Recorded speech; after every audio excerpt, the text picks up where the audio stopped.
আজি আমি মাজবাটত স্থিত আমাৰ ৰামানুজ বাগদেৱৰ নিজা ষ্টুডিঅ'ত আমি ইয়াত উপস্থিত হৈছোঁ আৰু এওঁৰ ষ্টুডিঅ'খন আপোনালোকক দেখাব বিচাৰিছোঁ। এই ষ্টুডিঅ'ত ৰামানুজ বাগে নিজৰ গানসমূহ নিজৰ পৰিচালনা কৰা গীতসমূহ ইয়াতে তেওঁ উপস্থাপন কৰিবলৈ প্ৰস্তুতি চলায়।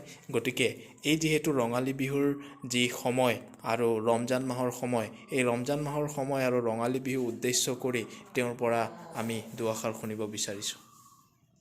নমস্কাৰ, মই ৰামানুজ বাগ। প্ৰথমতে আপোনালোকক ৰঙালী বিহু আৰু পবিত্ৰ ৰমজানৰ শুভেচ্ছা জ্ঞাপন কৰিছোঁ।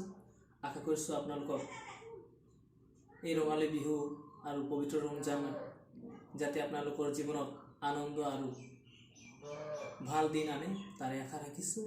আৰু লগতে আশা কৰিছোঁ আপোনালোকে সকলোৱে এই পবিত্ৰ ৰমজান আৰু ৰঙালী বিহু একেলগে নিজৰ অনুষ্ঠান নিজৰ উৎসৱ বুলি সকলোৱে আঁকোৱালি লৈ আৰু একেলগে মিলিজুলি নিজৰ যিটো ভাতৃপ্ৰেম আছে সেইটো আমাৰ ৰাইজৰ লগত প্ৰদৰ্শন কৰে তাৰে আশা ৰাখিছোঁ।